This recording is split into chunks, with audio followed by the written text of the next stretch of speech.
When you look at the other game in the conference, Coach, Clemson and Louisville. Clemson coming off a bye. They're 4-0 at home this year. They've won those games by an average margin of victory of 28.4 points per game.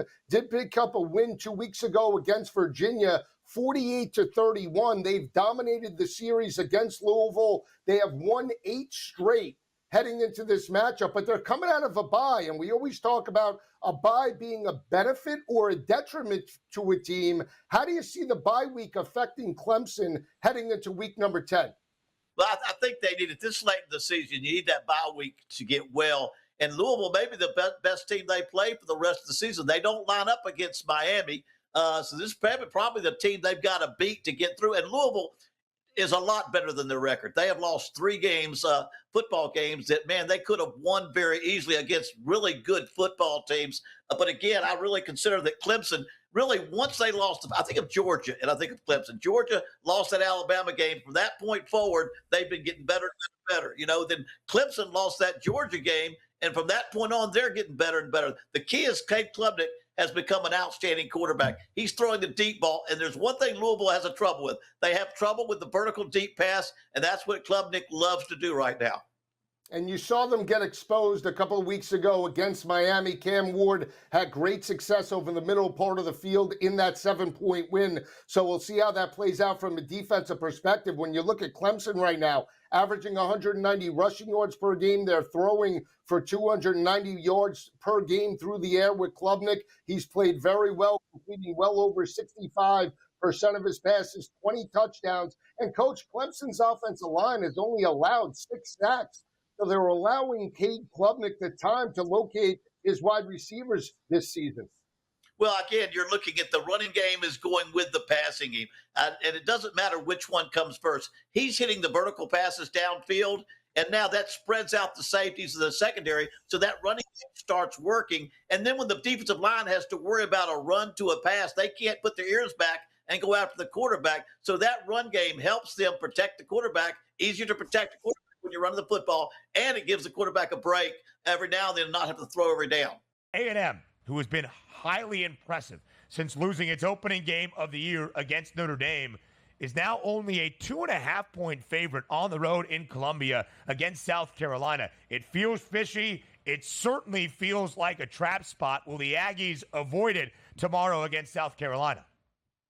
I think they will, because basically the entire world has apparently circled South Carolina as an opportunity for them to win this, which means that, yeah, I'm good with Texas A&M. I mean, it's not a great start here. Don't get me wrong. It's not a great spot for Texas A&M.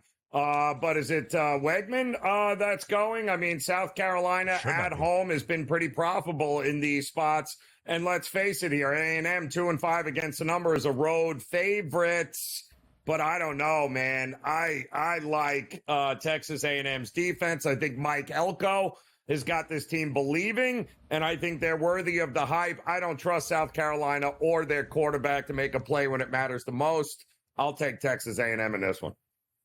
We haven't got official confirmation who is starting at quarterback. If Mike Elko understands what is best for his team, it should be the freshman Marcel Reed. I actually like some points in this matchup, over 43.5, despite 2 really good defenses. South Carolina, great against the run. Texas A&M, second best rushing offense in the SEC, averaging more than 220 yards on the ground.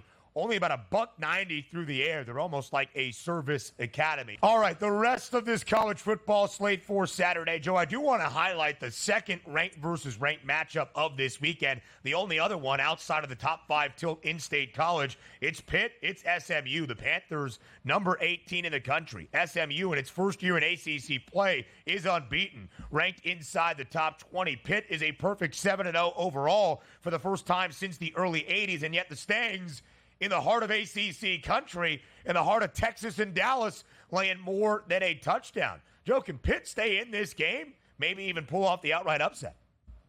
It's kind of crazy, right? I mean, SMU's only loss was by 2 points versus the undefeated BYU team, right? You've got Pitt, who is not lost. They're still 7-0, and yet here we are in the ACC of all places going, what a huge game. this is going to be.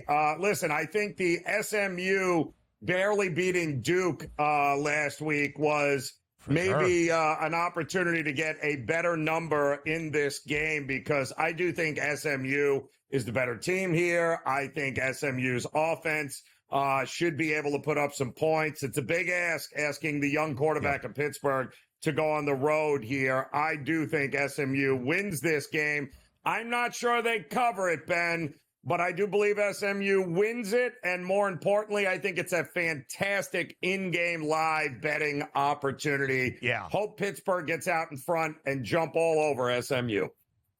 That game in prime time, brother, 8 p.m. Eastern time out in Dallas. Pitt this year, 7-0 straight up. They have covered in 6 of 7. They are a perfect 2-0, both straight up and, of course, then against the number as an underdog. Both of those games, they allowed at least 27 points. SMU over in 4 of 5 games since their only loss of the year against BYU. I think we see some points, and we did get confirmation from both head coaches, Rhett Lashley of the Stangs, Pat Narduzzi of the Panthers, that they're two talented quarterbacks, Eli Holstein for Pitt and Kevin Jennings for SMU, are good to go. They are cleared. They are ready to play, both dealing with some injuries in their most recent game.